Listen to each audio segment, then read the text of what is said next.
Hello friends, welcome to Dailyfreshrecipes. நம்ம இன்னைக்கு பச்சைப்பயிறு கிரேவி எப்படி செய்யலாம்னு பாப்போம். greengram சொல்வாங்க இங்கிலீஷ்ல. அந்த கிரேவி வந்து எப்படி செய்யலாம்னு பாப்போம். அதுக்கு ஒரு 3 ஸ்பூன் ஆயில் ஆட் பண்ணிருக்கேன். நல்ல எண்ணெய் காஞ்ச பிறகு 1 ஸ்பூன் சோம்பு சேர்த்துக்கோங்க. சோம்பு நல்லா பொரிஞ்சு வரட்டும். வந்த பிறகு கருவேப்பிலை சேர்த்துக்கோங்க.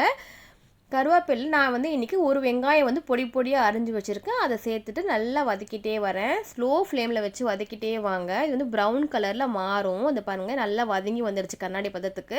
இந்த மாதிரி வந்த பிறகு 3 காஞ்ச மிளகாய் சேர்த்துக்குவோம். ஓகேங்களா? சேர்த்த பிறகு 1 ஸ்பூன் இஞ்சி பூண்டு பேஸ்ட் வந்து விழுது வந்து சேர்த்துக்கிறேன் நான். ஓகேங்களா? சேர்த்து நல்லா வதக்கிட்டே வாங்க எண்ணெயில். அந்த இஞ்சி பூண்டோட பச்சை வாசனை போகிற அளவுக்கு நம்ம நல்லா வதக்கணும். சரிங்களா? கொஞ்சம் நேரம் வதக்கிட்டே வாங்க.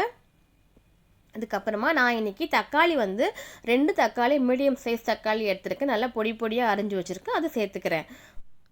நான் நல்லா 5 ஹவர்ஸ் கிட்ட ஊற வச்ச பச்சை பயிரை வந்து குக்கரில் வந்து தண்ணி ஊற்றிட்டு கொஞ்சமாக உப்பு சேர்த்து நான் வேக வச்சுருக்கேன். ஒரு 3 விசில் வந்து வேக வச்சுருக்கேன். சரிங்களா? விட்டுருக்கேன். இப்போ நான் எடுத்து காமிக்கிறேன். இப்போ நல்லா வெந்துடுச்சு, ஸ்டீம் போயிடுச்சு. நான் இப்போ எடுத்து காமிக்கிறேன் பாருங்கள் என்னோடய பச்சை பயிறு எப்படி இருக்குது சொல்லிட்டு.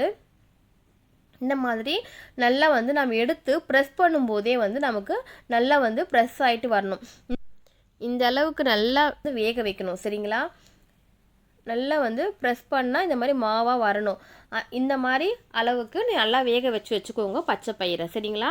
நான் வந்து ஒரு 5 ஹவர்ஸ் பிஃபோரே ஊற வச்சுட்டு அதுக்கப்புறமா தான் வேக வச்சேன். ஓகேங்களா? நம்ம எப்போ செய்ய போகிறோமோ பிஃபோராக பிளான் பண்ணிவிட்டு நீங்கள் ஊற வச்சுட்டு அப்புறம் வேக வைங்க.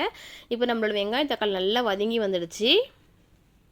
இதில் வந்து நாம் வந்து 1 ஸ்பூன் வந்து மஞ்சள் தூள் சேர்க்குறேன். 1 ஸ்பூன் மிளகாய் தூள் சேர்த்துக்கோங்க. மஞ்சள் தூள் 1 ஸ்பூன் சேர்த்துட்டு மிளகாய் தூள் 1 ஸ்பூன் சேர்த்துக்கிறேன். சேர்த்துட்டு தேவையான அளவுக்கு உப்பு சேர்த்துக்கலாம். இப்போ உங்களுக்கு எவ்வளோ தேவையோ எவ்வளோ கிரேவி செய்ய போகிறீங்களோ அதுக்கேற்ற அளவுக்கு உப்பு சேர்த்துக்கோங்க. நம்ம பருப்பில் கொஞ்சம் உப்பு போட்டு தான் வேக வச்சுருக்கோம். ஸோ அதையும் சேர்த்து ஞாபகம் வச்சு சேர்த்துக்கோங்க. சரிங்களா? இப்போ நான் வந்து கொஞ்சமாக தண்ணி ஊற்றுறேன்.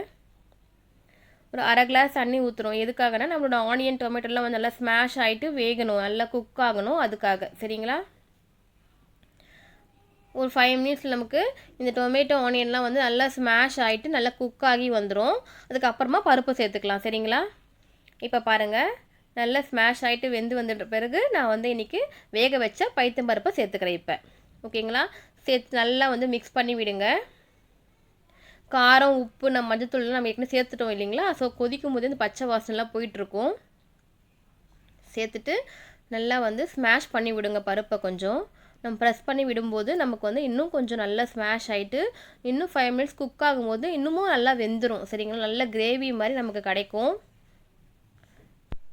இப்போ பாருங்கள், ஒரு 5 மினிட்ஸ் கழித்து பார்த்திங்கன்னா நம்மளோட பச்சை பயிறு, வெங்காயம், தக்காளி எல்லாமே வந்து கிரேவி கன்சிஸ்டன்சிக்கு வந்துடுச்சு. நல்லா கொதிச்சு இந்த மாதிரி ஸ்டேஜில் நம்ம வந்து கொத்தமல்லி கொஞ்சமாக அரிஞ்சு மேலே தூவிட்டு நம்ம வந்து சர்வ் பண்ணலாம்.